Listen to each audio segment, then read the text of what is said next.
Good day to you. Happy Sunday. It should be. Today it's Monday by an hour and 22 minutes. I just wanted to give you some of my thoughts on the fundamental differences between the United States and China. So I've lived outside of America for just over 3.5 years. This March it will be 4 years. So I lived in South Korea for 3.5 years, and South Korea is, in some legal senses, it feels similar to America. A person feels very safe in South Korea, and even though the police don't have the same authority that American police do, the rule of law is still prevalent. So there's a sense of safety there. And so because like the sense of the rule of law was similar in South Korea, it was similar to America, it actually felt a little bit safer, or actually a lot safer.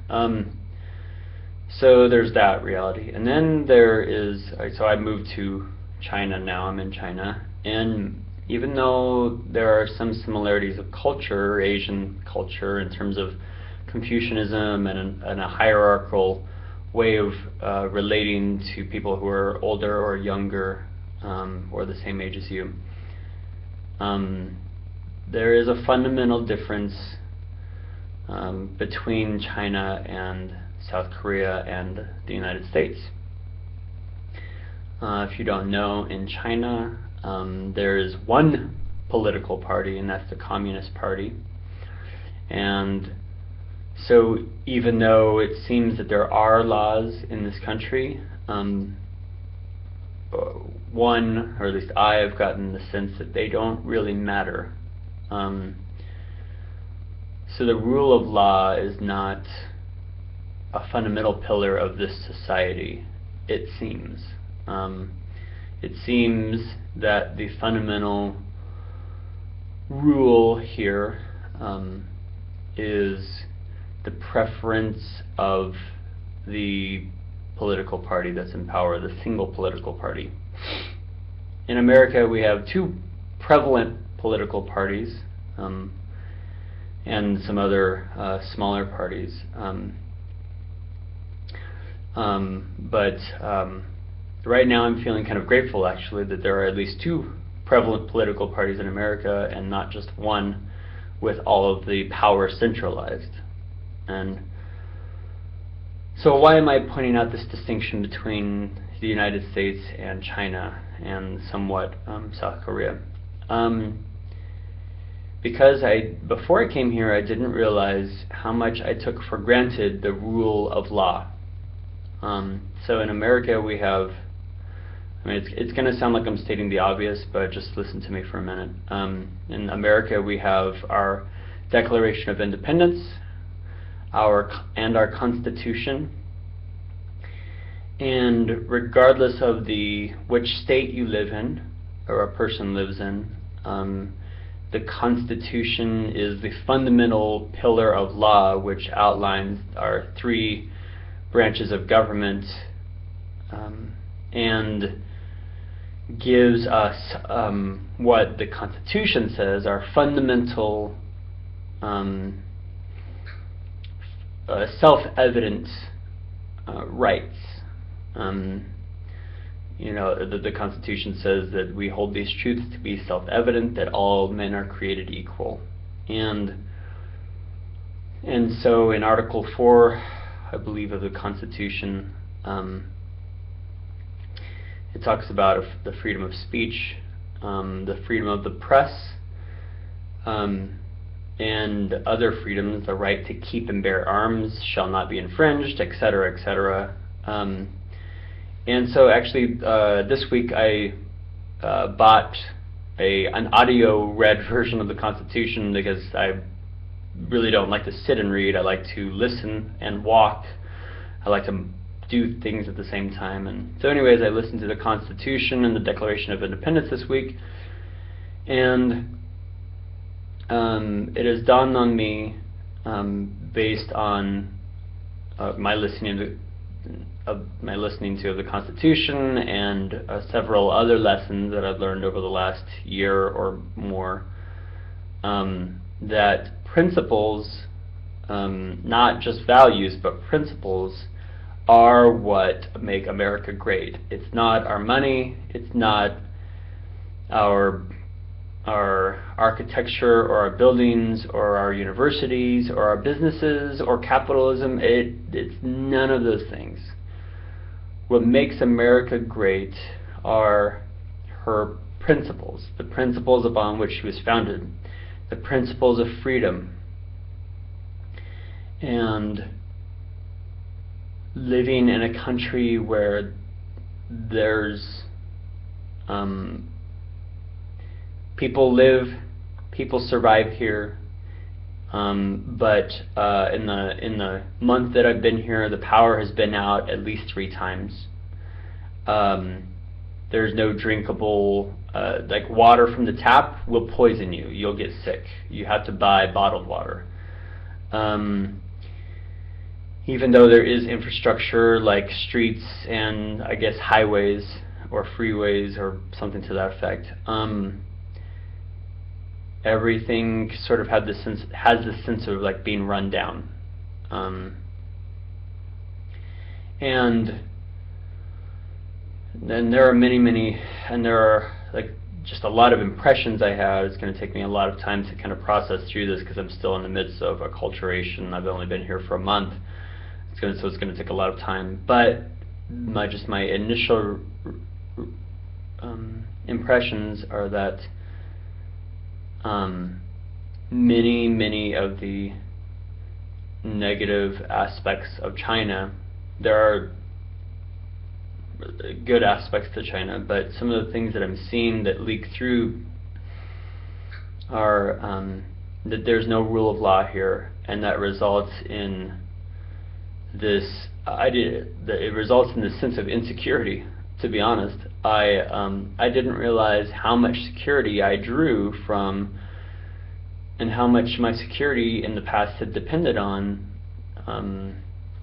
the safety of law, knowing not only that laws existed, but that they were enforced. And so, I mean, I could be wrong about this, but like one thing about Chinese culture is that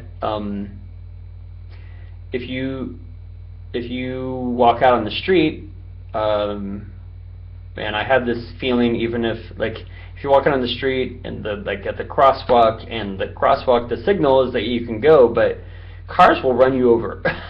They will run you over, and you know, maybe that's just a reflection of the culture, but my impression, at least at this early stage, and maybe later I'll change my mind, but my initial impression is that part of the reason that cars will run you over is because there's no penalty for it. There's no law enforcement.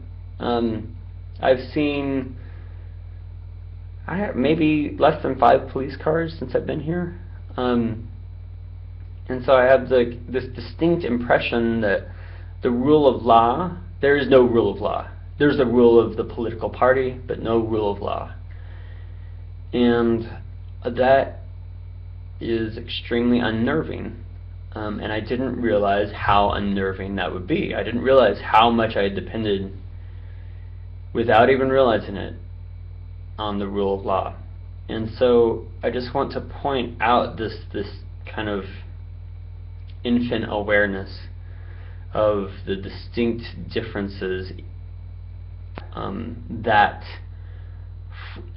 like the document, our Constitution, and in our law system, there is something very powerful about the rule of law and the rule of principles in a society, and they fundamentally affect us. They affect us, but they also affect us emotionally. Because of our Constitution and because of the history of our young country. I mean, America is 300 less years old, and China is 5,000 years old, 4 to 5,000 years old, and but the law are the principles of the Constitution, which doesn't. It's like 40 minutes to get through the whole thing or less. I mean, it's really brief. Go and read it. But those principles fundamentally affect the psyche of Americans, and guys, I mean, the majority of America is, the majority of the world, about 70% of the world would be termed a collectivistic culture in some aspects. And of course there are varieties everywhere and in every city, in every country, in every continent, but the majority of the world is collectivistic, whereas America is individualistic in terms of that linear spectrum of the view of the human person. Collectivism being a predominant identification of oneself within a group, within a family, or within a group, whereas in America, or at least in individualism, one identifies oneself as one single person, not predominantly with a group. So there's some variation on that, but I believe that a huge part of that difference comes directly from our Constitution and and what our Constitution says: our rights to life, liberty, and the pursuit of happiness. And it's I hope that I'm making myself clear.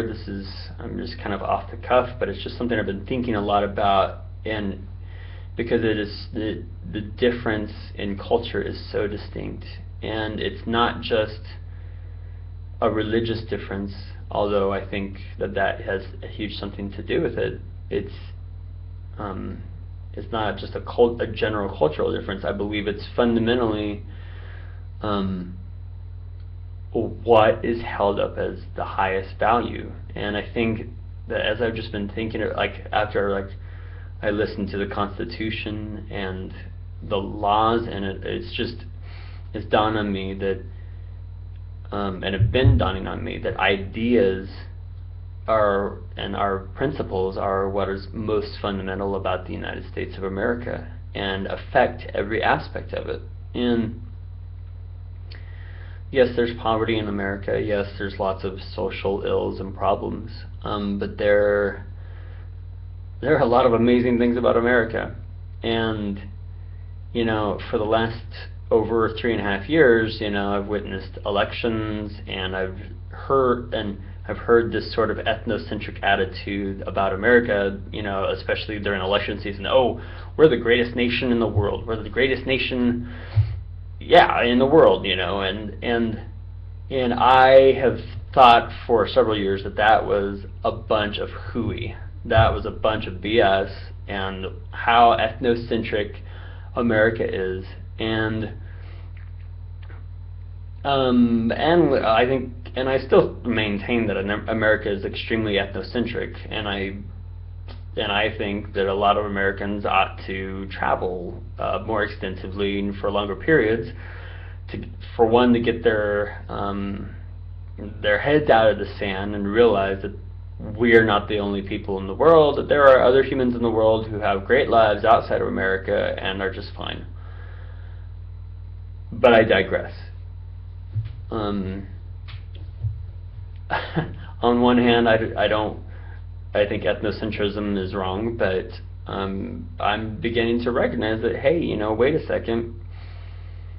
There's something to this Constitution thing. There's something to the prioritization of the rule of law over the preference of a singular political party.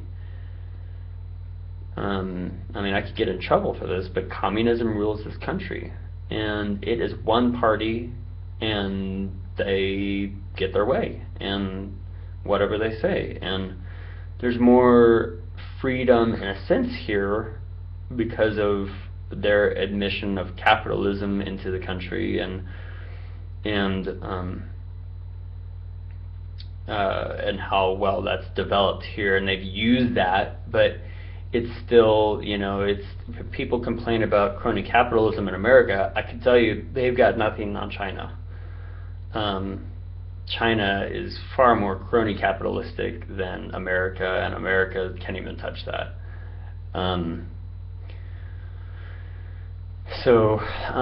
Anyways, I could probably get in trouble for saying a lot of these things here, or I could actually get in trouble for talking about China because they don't have freedom of speech here.